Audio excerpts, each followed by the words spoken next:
जी हाँ, नमस्कार दोस्तों, स्वागत है आपका एक बार फिर से आज के मुख्य समाचारों में। दोस्तों, इस वीडियो में हम आपको बताएंगे आज की मुख्य और बड़ी खबरें जिन्हें आपके लिए जानना बेहद ही जरूरी होता है। तो दोस्तों, ये सभी खबरें आपके लिए सिलेक्टेड और काम की रहने वाली हैं, तो आप इन सभी खबरों को एक एक करके शुरू से लेकर अंत तक जरूर जान लीजिएगा। तो आइए बिना देरी के ले चलते हैं आपको आज की पहली बड़ी खबर की तरफ। और वहीं आज की अगली बड़ी खबर, मोदी सरकार ने लिया बड़ा फैसला जिसके चलते आपके जीवन पर होगा सीधा असर। जी हाँ, दरअसल दोस्तों बता दें, मोदी सरकार ने एक बड़ा फैसला आज ले लिया है। बता दें, मोदी सरकार की ओर से इथेनॉल की कीमतों में वृद्धि करने का फैसला किया गया है, जिसके चलते अब आम आदमी को कई बड़ी परेशानियों का सामना करना पड़ सकता है। दोस्तों बता दें, इथेनॉल की कीमतों में वृद्धि हो जाने के बाद में अब पेट्रोल और डीजल की कीमतों में वृद्धि होने जा रही है, क्योंकि इथेनॉल की कीमतों में यदि वृद्धि होती है तो पेट्रोल और डीजल की कीमतों में भी वृद्धि होना तय माना जाता है, क्योंकि पेट्रोल और डीजल इथेनॉल से ही बनाया जाता है। ऐसे में केंद्र सरकार ने इथेनॉल की कीमतों में करीब 5 से 8% की बढ़ोतरी करने का फैसला किया है। ऐसे में माना जा रहा है कि जल्द ही अब पेट्रोल और डीजल की कीमतें भी बढ़ने वाली हैं, जिसके चलते अब आम आदमी की जेब पर बोझ बढ़ने वाला है। दोस्तों बता दें, केंद्र सरकार ने इथेनॉल की कीमतों में बढ़ोतरी करने का यह फैसला ऐसे समय में लिया है जब लॉकडाउन और कोरोना वायरस का मार झेल रही जनता पहले से ही परेशान हो चुकी है। ऐसे में केंद्र सरकार की ओर से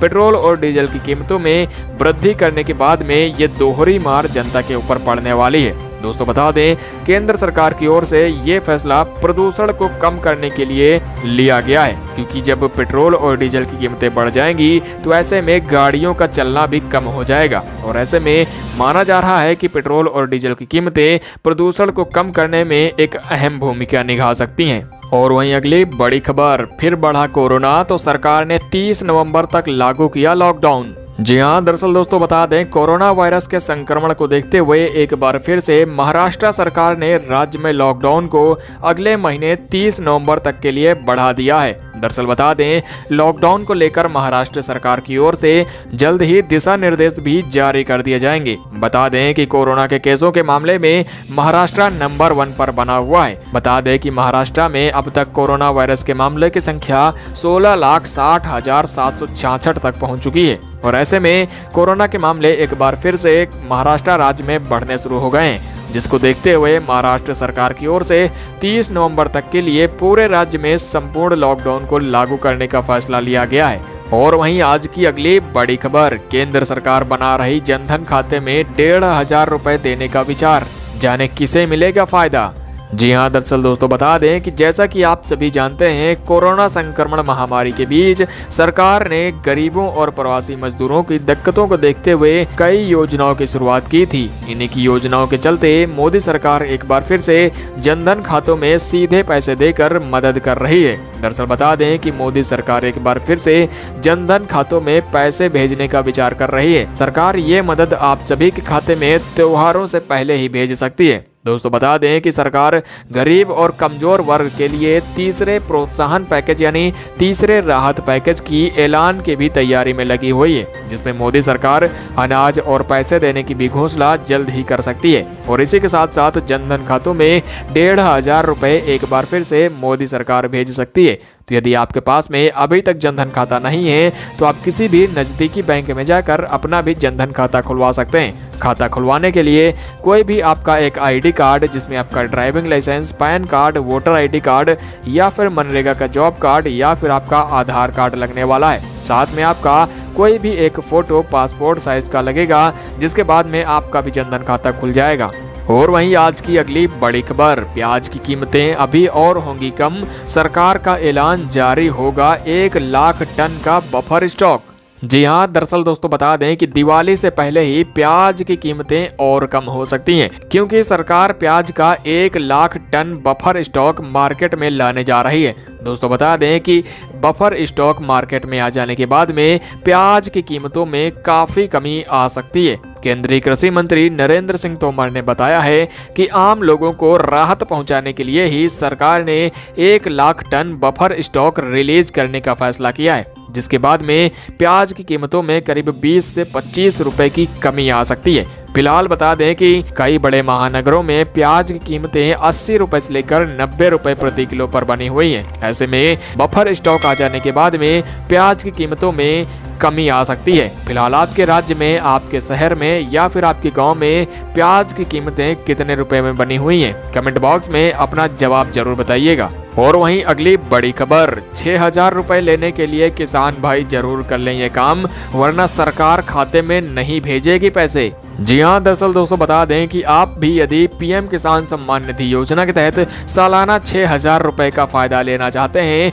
तो आपको ये काम जल्द से जल्द निपटा लेना चाहिए, वरना आपके खाते में केंद्र सरकार पैसे भेजने वाली नहीं है। दोस्तों बता दें, केंद्र सरकार की ओर से हाल ही में एक नियम लागू किया गया है, जिसके चलते अब जिन भी खाता धारकों के आधार वेरिफिकेशन नहीं हुए होंगे उनके खाते में पीएम किसान सम्मान निधि योजना के तहत 6,000 रुपए सालाना का फायदा नहीं दिया जाएगा। दरअसल बता दें कि केंद्र सरकार ने मार्च 2021 तक के लिए आधार को लिंक करने की आखिरी तारीख तय की हुई है, जिसके पहले यदि आपका आधार वेरिफिकेशन नहीं होता है तो आपके खाते में पीएम किसान सम्मान निधि योजना के पैसे नहीं आने वाले हैं। तो अगर आपने अभी तक अपना ये काम नहीं निपटाया है तो जल्दी से जल्दी इस काम को निपटा लें, क्योंकि अगले ही महीने केंद्र सरकार सभी किसानों के खाते में 2,000 रुपए तिमाही की किस्त भेजने जा रही है। ऐसे में यदि आपने ये काम नहीं निपटाया तो हो सकता है कि अगली किस्त आपके खाते में ना पहुंच पाए। और वहीं अगली बड़ी खबर, भारत को अपना अत्याधुनिक F-18 लड़ाकू विमान देगा अमेरिका,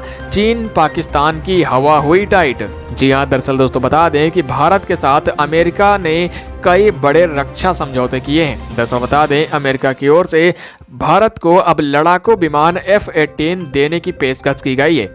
अमेरिका ने कहा है कि भारत को हम F-18 लड़ाकू विमान देने जा रहे हैं। ऐसे में ये खबर जैसे ही विश्व मीडिया में फैली, वैसे ही चीन और पाकिस्तान की हवा टाइट हो गई है। दरअसल बता दें, भारतीय नौसेना को नए लड़ाकू विमानों की जरूरत को देखते हुए अमेरिका की सरकार ने ये बड़ा प्रस्ताव भारत की सरकार के सामने रखा है। बता दें कि भारतीय नौसेना को ऐसे लड़ाकू विमानों की जरूरत थी जो किसी भी देश की सीमा में घुसकर लड़ाई को अंजाम दे सकते थे। ऐसे में अब अमेरिकी सरकार की ओर से भारत को लड़ाकू विमान F-18 देने के बाद में भारतीय वायुसेना की ताकत में इजाफा होना तय माना जा रहा है। दोस्तों बता दें, ये पूरी पेशकश 2+2 वार्ता के बाद में देखने को मिली है। ऐसे में कई जानकारों का मानना है कि मोदी सरकार की अंतर्राष्ट्रीय कूटनीति काफी ज्यादा सफल हुई। इसी के चलते अमेरिकी सरकार की ओर से भारत को ये F-18 लड़ाकू विमान देने का फैसला किया गया है। और वहीं आज की अगली बड़ी खबर, सस्ता हो गया सोना और चांदी,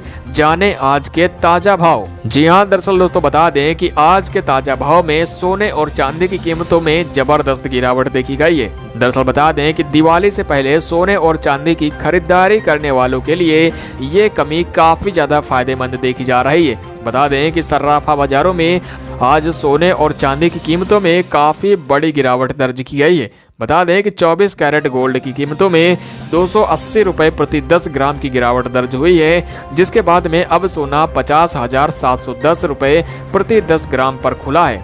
इसी के साथ चांदी की कीमतों में भी 150 रुपए प्रति किलोग्राम की कमी दर्ज की गई है, जिसके बाद में अब चांदी की कीमत 50,840 रुपए पर पहुंच चुकी है। ऐसे में यदि आप भी त्योहारों को देखते हुए सोने और चांदी की खरीदारी करना चाहते हैं तो आपके लिए ये समय काफी ज्यादा मुफीद माना जा रहा है। और वहीं आज की अगली बड़ी खबर, तिरंगे का अपमान करने वाली महबूबा मुफ्ती को फिर से लिया गया हिरासत में, पीडीपी दफ्तर भी हुआ सील। जी हाँ, दरअसल दोस्तों बता दें कि पीडीपी प्रमुख महबूबा मुफ्ती ने अभी हाल ही के दिनों में भारतीय झंडे तिरंगे का अपमान किया था, जिसके बाद में हिंदुस्तानियों के खून में काफी ज्यादा उबाल देखा जा रहा था। इसी बीच अब एक ऐसी खबर आ रही है जिसमें अब पीडीपी प्रमुख महबूबा मुफ्ती को एक बार फिर से हिरासत में ले लिया गया है। बता दें कि जम्मू कश्मीर में जमीन संबंधित नए कानून के खिलाफ पीपल्स डेमोक्रेटिक पार्टी यानी पीपी की प्रमुख महबूबा मुफ्ती को एक बार फिर से हिरासत में लेकर बंदी बना लिया गया है। क्योंकि पीडीपी प्रमुख महबूबा मुफ्ती बिना ही किसी इजाजत के रैली का आयोजन कर रही थी और साथ ही साथ अभी कुछ ही दिनों पहले तिरंगे का भी अपमान किया था, जिसके चलते सरकार की ओर से ये बड़ा फैसला लेते हुए महबूबा मुफ्ती को हिरासत के अंदर लिया गया है। बता दें कि महबूबा मुफ्ती पिछले कई महीनों से नजरबंद की गई थी, जिसके चलते उन्हें जनता के बीच में जाने की इजाजत नहीं दी जा रही थी। लेकिन अभी हाल ही में उन्हें जनता के सामने फिर से जाने की इजाजत मिल गई थी, जिसमें उन्होंने ये फिर से अपने भड़काऊ बयान देने शुरू कर दिए थे। ऐसे में अब एक बार फिर से उन्हें हिरासत में लेकर नजरबंद कर दिया गया है।